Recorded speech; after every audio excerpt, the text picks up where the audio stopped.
Hey there, multi-prep teachers. You know how professional development never seems to quite get to what we need? It's like, great idea, but how do I make this work when I have 3+ preps to juggle? That's exactly why I created the Simplify Your Preps Collective. It's a free Facebook group built just for teachers like you, where we share tips, resources, and real talk about making multi-prep teaching less overwhelming and more doable. Sound like your kind of space? Head to kristenmasick.com/collective and join us today. Let's simplify together. Welcome to this week's Ask Me Anything, where you can ask me anything about CTE, teaching multiple preps, being a mom, secondary teaching, being an administrator, whatever you want to ask.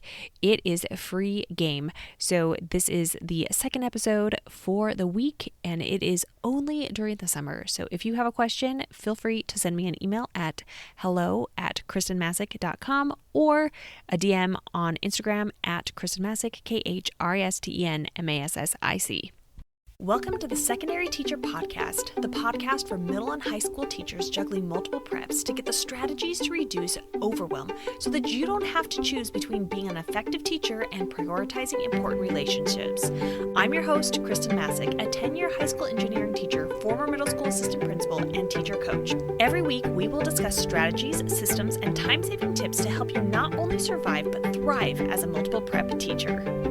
Today's question comes from Karen, and she writes, "Next year, I plan to run 2 of my classes as groups. The reason is that it is a coding and robotics class, and I only have so many robotics kits to use with the classes and the after-school club.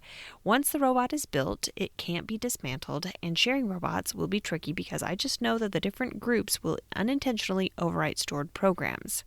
That being said, my question is how to grade the students. I normally hate doing group work because it's hard to know who did what, and there's always students who do little to nothing." She also goes on to say that she was thinking about having the students rate themselves and maybe rate their group mates. I feel like this question is actually 2 questions, and there are a couple of things. So I'm wanting to get to the root of the problem, but I will still answer the second thing. So I think the real issue is not so much the grading. I think this will disappear if you can figure out the group situation. You won't have to worry about the grading and all that if you can have smaller groups, or if you can have students doing pairs, or if you have one-to-one robots. It will serve you so much better to have smaller groups with robots or one-to-one. Then you wouldn't have to worry about the grading at all. You would still be able to grade them individually if you have that many robots. You can train your students.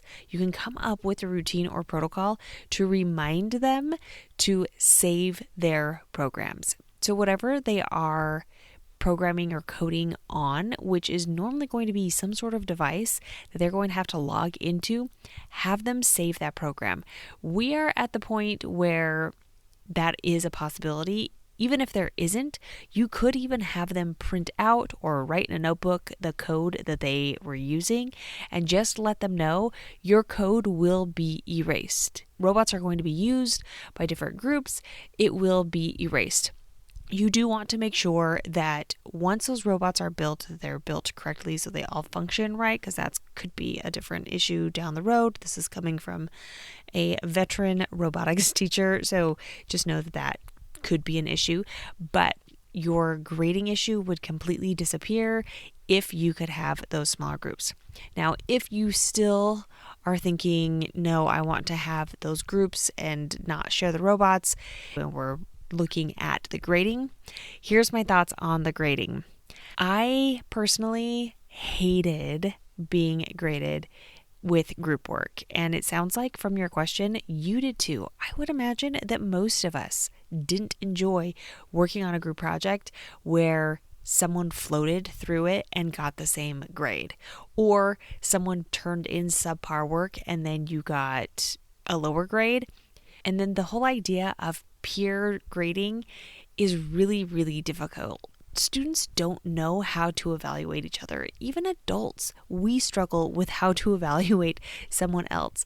One thing that I would have them focus on is you could have them do self-assessments. I wouldn't ever have them grade or assess someone else. And even when they're doing peer grading or assessments, my thought when it comes to peers is it's peer feedback or a peer review or a peer draft, and it never ends up being part of their grade anywhere on the grade book. So that if you want to give them practice on assessing their peers, which I'm not really sure that you're really going to need to do that, I want you to also think about, when was the last time you were asked to assess a peer? It probably was. Was it ever? The first time that I was ever asked to assess a peer was as an administrator doing an evaluation. Even as a coach, I'm not assessing for any sort of evaluation or grade. It is more for feedback. And so it is that peer review. So see whether or not that is a skill that you really have to have them develop. Otherwise, I just wouldn't deal with it. There's just so many issues that come with that. But having a rubric where students could self-assess could be a great way to go. One thing that I found that was like the quickest and easiest, simplest rubric to make over and over and over again was the holistic rubric. So what a holistic rubric is, and you can just Google it, but you've got 3 columns. And so the center column is the objective or the standard. And you can reuse this over and over. If you're having a unit and this unit has these same objectives, and you could even highlight for various projects or various assignments, this is the standard we're going to be working on, and you literally could reuse that rubric over and over again. And then what they do on the left side is it's blank. All the rest of the rubric is blank on the left and on the right column. On the left are things that they need to do to improve to then reach that proficiency level of that standard.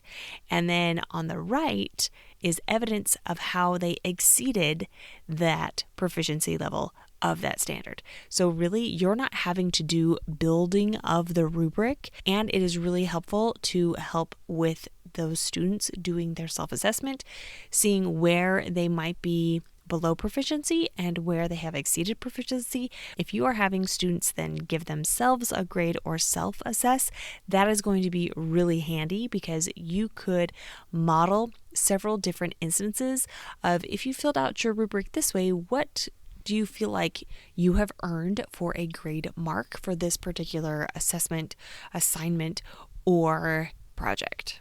As we wrap up this lesson, if you looked at that question, it seemed like there was only one question, but there was really a root problem that actually solved that other question. So when you are coming up with a question, if there's a system that's not working, or you're wondering how you're going to do something in your class for next school year, really look at what your issue is and see if there is a root cause that by solving that root cause, you could eliminate that second question and make it so much easier. If this episode was helpful to you, or even if you have a question for next week or any of the weeks during the summer, feel free to reach out to me on Instagram. It's where I hang out the most, in my DMs, at Kristen Messick, KRISTENMASSIC. Until next week.